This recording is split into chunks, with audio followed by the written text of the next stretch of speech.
welcome to After Wine School, the podcast that demystifies wine and makes it approachable for everyone. Join Keith Wallace and Alana Zerbe, two of the nation's leading wine experts, as they uncork everything you need to know about wine, from picking the right bottle to mastering unforgettable food and wine pairings. This isn't about stuffy lectures or confusing jargon. It's about enjoying wine the way it's meant to be. So grab a glass and let's dive in. Don't forget to subscribe to After Wine School today.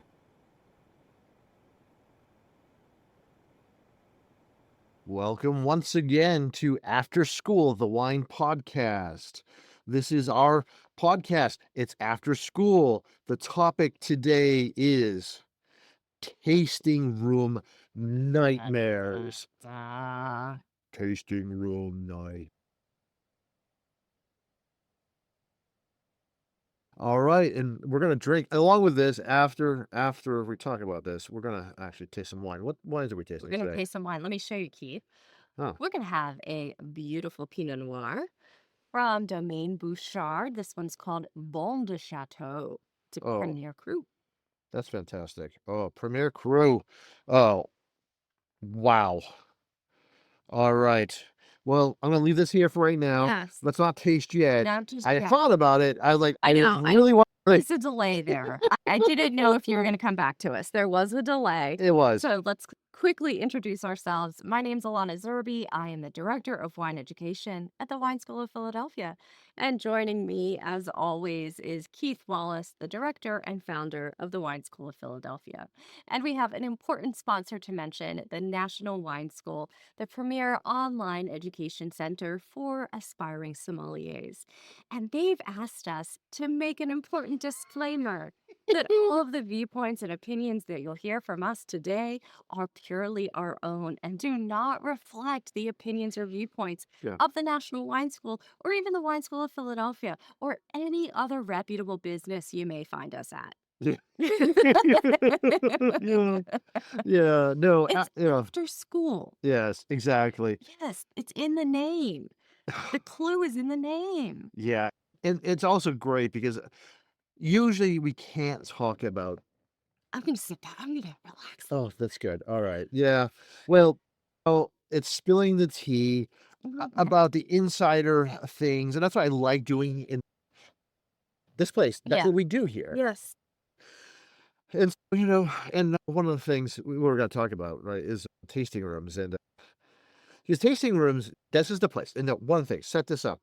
Wineries need their tasting rooms because direct to consumer, DTC, right? This is actually where the only way that a winery can sell directly to a consumer and then hopefully not just there, but also get them on their mailing list and send directly. So they're making all the profit.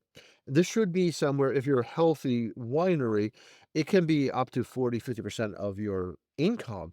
And it's a better way because a lot of wineries, if you focus on that, then you don't have to deal with the 3-tier system. You don't have, it's such a headache sending across country. It's really the layers of administration and paperwork and just businesses you have to deal with is hard. So the tasting room is essential. It's a key part. And when I used to consult, one of the things I would focus on is tasting rooms, but they are also the place where your staff and the public meet to talk about your wines, and things go right. So I don't like popping questions on you, but do you have any horror stories? Yeah, so I do have experience working in a tasting room, and I would say this is not surprising, but any tasting that involved a bunch of young ladies getting off of a Sprinter van, No. or even worse, a limo, Oh, those were not going to be fun tastings. And that's a lot of business. So you will find yourself, if you're working for a winery, that's something that you're going to do. So getting people to actually listen to you, describe something, drink slowly, understand that it's not an open bar kind of situation. Yes. But I'll be honest, Keith, I've had a couple bad experiences with you Yeah. in a tasting room. Okay. Yeah. Now you were the opposite of Bridezilla, but you also can be not very fun. Oh, I am a Somzilla. Oh my God, you're right. Okay, because this is we talked about this because I am terrible in tasting rooms. Just like when we teach, let's be honest. Like when I teach a class, if I find there's a professor in class, we do like at the Wine School of Philadelphia, we have all like 10 professors coming. It's geeky. Oh yeah, they love it, but they're the worst. Oftentimes, students because oh my God. Disclaimer. Disclaimer. I love some, love a lot of them, but especially on one-off classes, they do tend to, instead of think of themselves as a teacher, they think of themselves as a student, the students that they have, and they start acting like they're students. Now, that's bad. So I know that, but I also know, on the other hand, because I've been in the wine trade for so long, and I've trained people in how to work in a tasting room. It's very important, but when I'm in a tasting room and I'm supposed to be enjoying myself, I can't, and I am terrible. Okay, Can I tell a story? please do. Because I can illustrate this. Okay, good. Talking about if you're a professor and you come to a wine class or probably any class, you are used to hearing yourself talk. So Mhm. it can be a little destabilizing when you're expected to just sit and be quiet and just take in information. And so that's understandable. I have a memory of walking into a tasting room with you, and you were immediately incensed because, and this was a darling little, I'm not going to say where, I'm not even going to give the state, just a darling little passion project of a winery with some nice ladies manning the tasting room. And you walked in and you said something along the lines of, "What's with those freaking trouncing systems? How long have they been doing that here?" And they looked at you terrified. And you turned to me and you said, "We have to leave." And I said, "We just got here." And because they didn't know how to answer your awful question, you just read because you remember Oh, this. I know this too well. And so, okay, a little context. Oh, This is a winemaker who I know professionally, true. and we've traded wines in the past. Yeah. Not recently, so I know their boss, and we've had conversations Yeah, about that made it trouncing worse. systems. And so, yeah. Oh, it It was made it so much I worse. made I was yeah, I ruined And everyone's we day. did have to, oh yeah, I think we had one wine, Yeah, and for everyone's sanity, we yeah, wrapped it up after that. yeah. And So when you get someone who knows a lot, that can be a tasting room horror too. oh yeah. Oh, I violated all the rules. Because there are there's So certain what points. are some things you want to do to be a good tasting room guest? Okay. First off, all right, yeah, obviously. So what I did wrong, and this is really you have to go in realizing that everyone there that you're not going to be the star of the show. Now, I walked in assuming that as soon as I walked in, I was going to be recognized, and they were going to take me behind the scenes, give me a tasting because that's what I usually happens. I usually, if I'm in a winery, I'm not at the tasting room. I'm like the winemaker comes out, and so first of all, I Set was a dick. expectations. Yes, set I expectations. don't assume that you're the only one there and that you're the most important one there.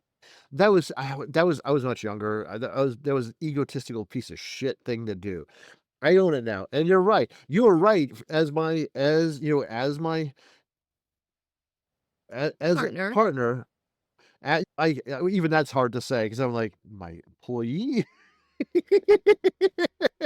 Yeah, my business partner, my peer, as my peer, pulling me out of that because I was just behaving poorly. Yes, go in assuming that you're going to wait, that the people behind the counter may not know everything that you know. They actually may not know as much as you know about the wine. So one thing.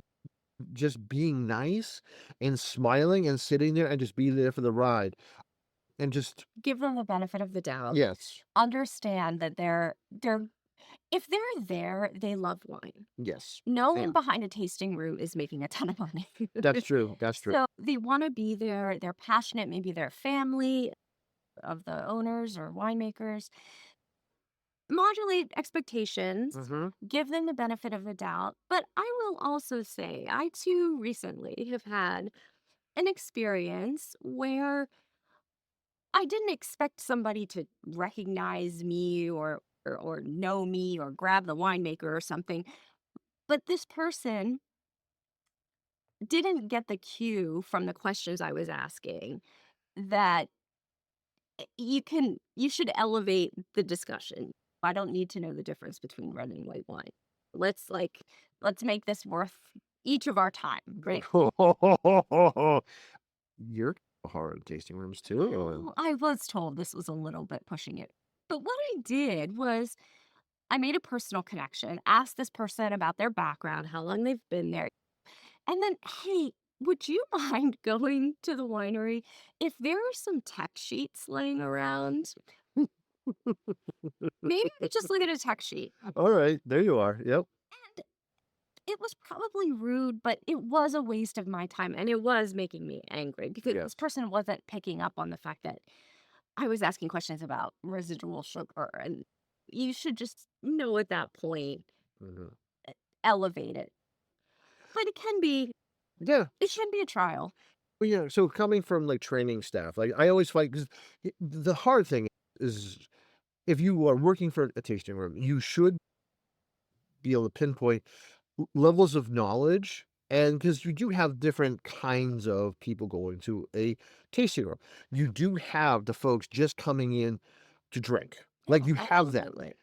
And they're not important, by the way. They're the people who are, if you're coming in to just a drink at a tasting room, that's actually a big no. It's going to happen, but you're not a priority. The people who really matter are the people who are sitting down and who are asking questions, who are really engaged. Oh, and let me say this. I knew I was going to walk out of there buying their wine. If I knew I wasn't going to be buying any wine, I never would have Yeah. done that. I walked out of there with a box of wine, stuff that they didn't even look like it was available for the public. They ended up bringing out, and we bought and had a glorious time. So, if I didn't think I was going to buy wine at that place, I never would have asked those questions. I actually did want to buy. So, keep Yeah. that in mind too. If you're being difficult, Yeah. you're gonna prepare to spend money because Yeah. it's not okay Yeah. otherwise. If you're taking a lot of time, that's true. Yeah. Even if there's a tasting fee, you still are if you are taking their time, that's true. Especially if you're being difficult like us. And I'm glad you do. I know what winery you're talking about, and they do an amazing Syrah. And if you Yes. didn't buy that Syrah from them, I would have been very upset It was because an we can't get amazing that. time, and it was an amazing time. I would go back. It was happy. We all were happy by the end of it. The winemaker did come out and apologize for not having tech sheets. But like we all understood at the Yes. end of it, that my intentions were good. I Yes. want to go and support them. They Absolutely. want to. After Wine School is proudly supported by the National Wine School, the gold standard in professional wine certifications. Whether you're dreaming of a career in the wine industry or just eager to take your wine knowledge to the next level, the National Wine School has you covered. Their programs are trusted, rigorous, and designed for aspiring wine pros like you. Visit wineschool.us to learn more and start your journey today. So Please somebody with exactly. Yeah. So on that side, so one of the things you should expect, so right, is that the people behind the tasting room like you should know fundamentals about the wine. They should be able to understand that, like, yeah, there are certain people you're coming. They're the whales. They're the ones who are going to spend the money. They're typically asking questions. Now, there's another kind of whale, meaning somebody who's going to spend money, is who comes in just for prestige. They're going to come in, and you give them a big round tasting. As long as there's all the bells and whistles are there, and you're focusing your attention on them, then they're going to spend a lot of money. And so those are the kings. And those are, so when I was working in California, when I was working in Napa, one of the things that if I had, as the winemaker, if I had pissed off my boss, because everyone has a boss. The winemakers have bosses, the owner of the winery. And if I had pissed him off, then he would actually have me doing, at the tasting room or giving tours to sommeliers coming in. God. So if I had pissed him off, so I would have to. But I did learn right away what the people in the tasting room did. So when you saw somebody who is going to be a whale, i.e. usually someone from Texas. Texans are notoriously well known for spending a fortune on wine in Northern California. They'll come in, they'll buy everything. And it doesn't matter if it's good or bad, they'll just buy it, which is amazing. Thank you, Texans. Thank you. You paid my salary for many years. But, so all the focus would go to them. Now, when I train people in in a wine tasting situation, not to focus, not just go to the person is going to spend, right? Because you do have to see everyone as equal, and you do have to see and give everyone the respect, and know that this group over here is going to spend some serious money. This group over here is just probably just tasting and drinking. They're going to go and they're going to do that, continue for the rest of the day. And then you have that middle group, which is the hard group. That's the group like you and I, who are really going to ask a lot of questions, be very difficult. We're going to buy, but you're going to be working because we're asking industry questions. And that's not always available behind, you have to know that the person behind that counter is actually knowledgeable. When I train people, I want to make sure they're knowledgeable. But even more important than that is actually be able to treat everyone equally. So when you're going in, just understand a couple things. So if you are a customer going into a tasting room, what tips, how would you recommend them getting a better experience? What as a consumer, what can I do or what can they do to have a better experience at a tasting room and not get pulled out by your peers because you're such a complete dick? Yes. That's so funny because I was going to ask you the same thing. I was going to throw it to you. I think the thing that you've taught me to do is, if you really want to maximize the experience, is to make an appointment Yes. and to be clear on the phone that you really would like to meet with the winemaker, even if it's only for 15 minutes, and be flexible and willing to go at 7 in the morning if that's the time that is, when they can fit you in. But I think that's something you've taught me, is plan ahead and just be clear that you want something that's a little more in-depth than the typical consumer experience. Yes, that's great. Yes, making the reservation. And if you happen to be in the trade, or if you're taking a wine classes, you can mention that, and you should mention that. It just shows that, where you're at, knowledge level, so that they know how to treat you, who to put in front of you.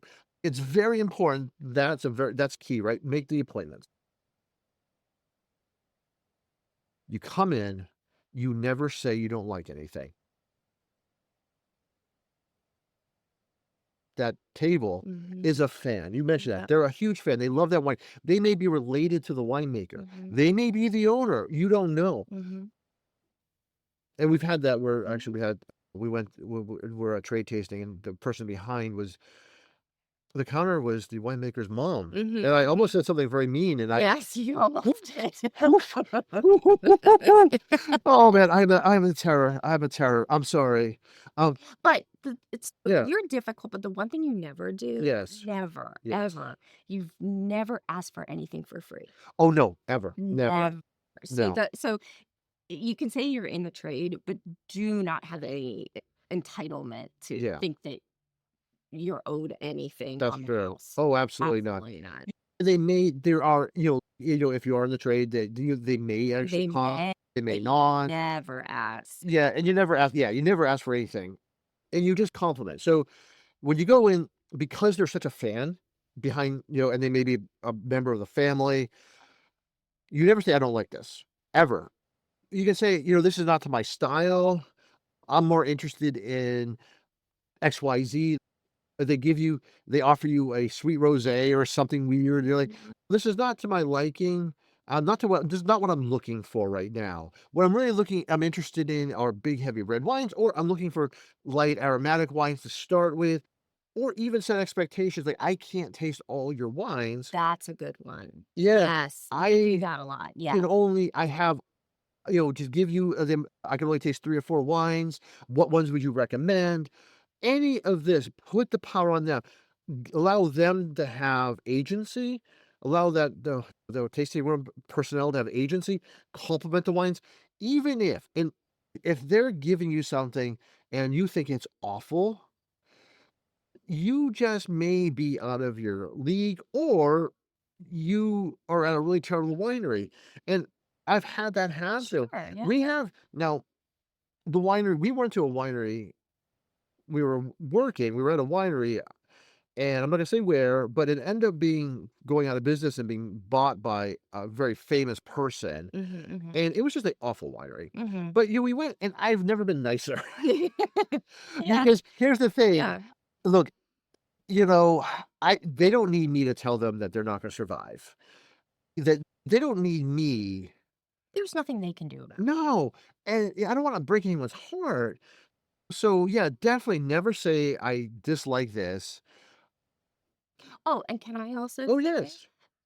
if especially here on the East Coast, a lot of local wineries will make sweet wines, will make chocolate wine, Oh, blueberry God. wine, Yeah, whatever, but yeah, don't dog them for that yeah. because that's actually where they make a lot of money. And so that is oftentimes what local wineries have to do to stay in business. So don't make them have to apologize for those offerings. Right, that actually happens everywhere. So, like, there's always the money maker, the thing that either they're promoting very hard, that they're and it's usually the less expensive wines, and so sometimes when you go into a tasting room, if you don't wanna go through all these mid-tier or low-tier wines or just their money makers, well, you may have to ask for, like, the premium tasting Mhm, and be willing to pay for it mhm. so that you're not actually drinking wines that you can drink anywhere. Yeah. You want to get to what they're well known for, what they're famous for, what they're specifically Mhm. respected for. Oh, and can I say this? This is a good tip. Yes. Our theme was nightmare, but I will say Yeah. go easy on any food. In fact, try to Yeah. avoid eating any food at the tasting room. It's going to mess up your palate. That's true. It just does. Oh, yeah, and so one of the things I always did if I was working with a winery that wasn't particularly good, Mm, they they weren't top tier, and they really needed to pump up their tasting room experience, always had food, and very specifically would have, cheese. cheese. Exactly, always cheese, and yeah, because that's gonna change your palate. Everything's gonna taste much better, especially those reds. It's a really easy fix for a winery that's trying to compete. Maybe their wines aren't there yet to get wine sales. So that another thing when you're in a tasting room, along with being just respectful, kind, you'll FYI that goes so far. Like just by saying, I love this, thank you, I love your winery, asking a little bit about them, the winery, let them do their spiel. That will oftentimes get you so far, Hmm. respect so far that they might start pulling out like really cool stuff. Like that Hmm. happens a lot Hmm. to us, Hmm. and largely because I just say something nice. Yeah. That's really important. Yeah. Be genuine, be authentic, don't lie. But yeah, just be your best self in that situation. You tend to get way more back than you gave, which is really, I think, is a critical piece. And the one thing though, and this is the thing that happens, this is you can be at a winery at the tasting room, enjoying yourself, thinking all the wines are great, and then you walk home or Hmm. drive home Hmm. and you have a case of wines, you start tasting them and you realize you don't like them Hmm. nearly as much as you like them at the winery. It happens Sure. all the time. Yeah.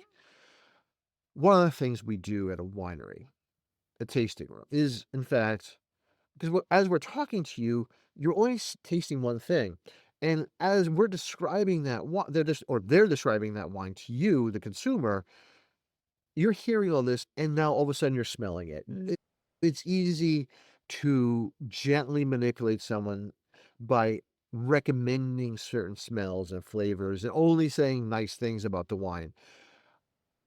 how you can get away from that. No, at wine school, we do this very specifically. We always have 2 wines side by side so that no matter what, you can always differentiate wines. You can always go to a second wine to realize if you're noticing it or not. And so I always recommend, if you can, asking for 2 glasses so you can compare wine side by side. It's a great thing to be able to do. It's a great hack so that your brain will not actually bend to the will of the person talking to you, because especially if it's somebody you respect, especially if it's a winemaker, Yeah. like, they'll tell you it smells like broccoli and Parmesan cheese, and you're like, "Oh, it does." You can easily fall into that trap. However, having wine side by side, you're like, notice it's a great way to actually also build up your palate and start recognizing flavors and smells outside of what they're just telling you. I like it. Yes. What do you want? Neck is getting a little stiff. Oh no. I think wine would help. Fine, fine. There you go. Just some Burgundy today. Burgundy. All right. We've already told them what it was. Yes. So I guess I'm just going to hand this glass to you. Please. Thank you. That's 1 glass. Thank you. I'm going to take another glass myself. And I'll yeah. sit up for this. All right. Burgundy, and specifically Premier Cru Burgundy, and from Bone of all wonderful places. This is special, and this is a rare Okay. occasion. This is the kind of wine you buy, you drink when you want to truly enjoy life. Um, this is not. It is a treat. Yes. Okay. So I'm gonna swirl this puppy a little bit first. I want to stick my nose in it. All right. So have you given it? All right. You stuck your nose in there. I have. All right. Oh, we definitely made sure we decanted this for about an hour ahead of time. Gently. Gently, yeah. Gently. Yep. Now, how would you describe that nose? Violets. Violets. Yeah. Now, Pinot Noir, which is what Burgundy is, it has its varietal fingerprint. It's something we teach and train sommeliers all the time. Barnyard roses for aromatics, light-bodied, low tannins, high acid. This is what Pinot Noir is. The framework, what this Burgundy does, it fills it out in a way that it turns those floral notes, those roses into, oh my God, exotic violet. But there's also, yeah, there's a little lilac in there too. Red flowers, not white flowers this time. Beautiful. Oh my God. Yeah. This is, It's getting more. I'm getting like fennel and some spicy notes. yes. And the barnyard, okay, let's talk barnyard, right? Now, that's a euphemism for barnyard, funk, who.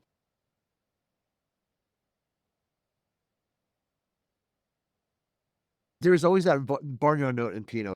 It's part of the whole perfume component of it.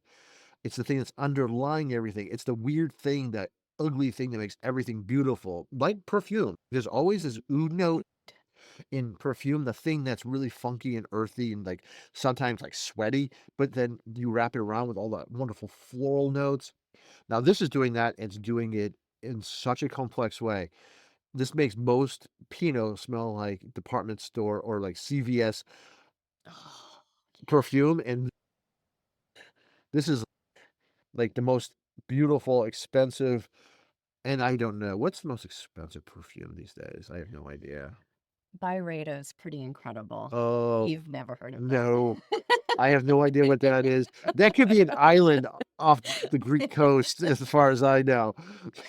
But it is. If you love perfume, you'll love Pinot. Yeah. So we have this, and the barnyard though isn't barnyard. It's more, there's not rustic, but it's earth, and it's wet, loamy earth underneath. You're kind of like you are in a. It's like being in a garden where you have all those wonderful floral notes as you walk through. As you're walking past, you're rustling through those scents, but also as you're walking, you're lifting up some of that, very much that humus-like Yes. nose. Mossy and Yeah. leaves. It's forest floor. Oh, I it think is. that's Yeah, yeah. Yeah. Can you take a sip? No. No sip for you. Oh boy. I'm in trouble. Oh, okay. Mm, All right. Okay. mm, Uh, That. This. So the thing that is so magic about those yes. is that the attack. I know that Burgundy and Pinot Noir is going to be light. It's going to be ethereal. You may have to pay attention to it more so than you would most wines. Mm-hmm. Right? This is not Zinfandel. Mm-hmm. Zin is going to hit you in the face. Pay attention to me. I love you. Zinfandel is like the black lab. That's what I was just thinking. Yeah, I was of just gonna wine. say that. Yeah, yeah, Yes. yeah. And this is like the Basenji. Oh, for dog, if we're gonna keep that line, like it's a jaw. It's gonna like you have to focus. It's there, It's rare. It's unique. unique, and you really gotta drill down. It's quiet. But it's got this wonderful sinuous, beautiful, soulful. But you have to focus on it. It's not the other way around. It's not gonna come at you. Yep. It's more almost like a cat-like Mm. in that regards. Yeah. But here, it actually catches my attention right away. Mm. And that's a little bit of the magic of Bone and Premier Cru from Bone is that it captures the fruit comes right out, right in front, Mhm. and it does this thing, and and I forget the name of this fruit. It's the most pretentious fruit. It starts off like really rich, dark fruit, and then it turns to like like cranberry, but there's a fruit that does that. I don't remember the name of it. It's got all the Not seeds. so pretentious. It's pomegranate. Okay, It's not pretentious. it is second only to quince as the most pretentious fruit. Did I ever tell you that this is back in the 80s when I was a sous chef. A vendor sent us pomegranates, and my chef said, "Do something with that." We didn't know what they were, Okay. and I opened it up, and I was like, "It's just nothing but seeds." Like, I have no idea. So I tried to juice it, but I don't know. I was my chef was so angry with me that it took me like an hour, and I got like maybe a quarter cup of we made a beurre blanc out of it, and oh my god, I was not. Yeah, that was not my I'm best day. sorry to hear that. However, But it is. It's a yeah. beautiful, complex fruit note on the palate. Oh, Yeah. and then it leads from there and goes there, and then then rising. You can the high acidity starts to be really evident soon as it goes from that dark fruit to cranberry fruit, which is what pomegranates do. They do that wonderful thing where it's all just dark fruit and then turns really crisp and bright as soon as the acid hits your palate. And then it moves on. So, and then it's wrapped around with just the barest amount of tannins. There's a filigree of tannins. That's lovely. It is a little young. The one we're gonna have is a little young. I think. I don't even know what. Oh yeah, this puppy is only a couple years old. I would like to have at least 5 years to 6 years on my Burgundy, so that the thing in the end, it's lovely, but it's like steep tea. It's like almost like a white tea note that where the tannins are rising up, drying out the mid palate to the finish, which does happen if it's rather young. It's delicious, delightful, but I know it's going to get better with age because of that, and that makes me sad that we're drinking it now. But I'm also happy we're drinking it now, so I'm very conflicted about this because I'm happy, sad, which is oh, I'm sure everyone right now is like, "Oh, poor Keith." Yeah, exactly. Exactly. Oh, he's drinking Premier Cru Burgundy and talking smack. Yeah. Oh, yeah. Oh, yeah, I know. I'm gonna have to get a tear tattoo. Well, I think this has been great. This has been I fantastic. think it was I fun. I really want to talk more about this, but I guess I'm just gonna drink it now. I think it's time to wrap up. All right then. Hey folks, have a great day. Enjoy, drink good wines. Look, subscribe, tell your friends about this. If people maybe a little too snooty about wine, maybe a little too pretentious. You want to knock them down a few pegs. Allow them another voice that you don't have to be. You can know a lot about wine, but not be pretentious about it. Own your mistakes. I made a lot of mistakes in tasting rooms as a consumer. Hopefully, you learned a few things of what to do and how to get better, more attention, having a better time at a tasting room. I hope they've learned something. I hope they enjoy this. Subscribe, come back for the next one. Hopefully see you soon. Cheers. Cheers.